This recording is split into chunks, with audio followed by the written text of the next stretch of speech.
yangi ochilgan muzey Madinadagi. Xudo xolasa, mana ichiga kirib, qo'ldan kelgancha obzor qilamiz. Mana biletlarni oldik. 30 real ekan. Ko'p kishi tekin deyishdi.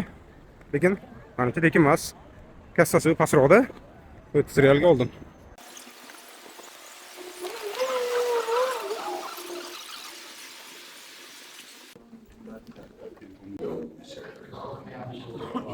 Alayhissalom da'vatni boshladi. Ko'p da'vat qildi. 950 yil da'vat qildi va insonlarning ko'pi iymon kattasini qoldirdi va u qilgan ishidan keyin qavmini g'azabi chiqib Ibrohim alayhissalomni olovga yoqmoqchi bo'ldilar.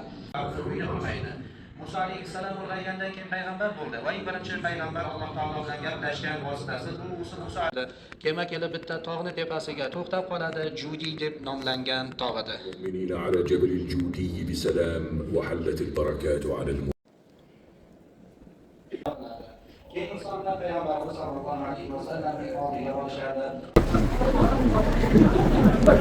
Ekskursiya tugadi. Qo'ldan kelgancha ichkari video ko'rishga harakat qildim, lekin video ko'rishim kelmasa, juda yaxshi. Kelishib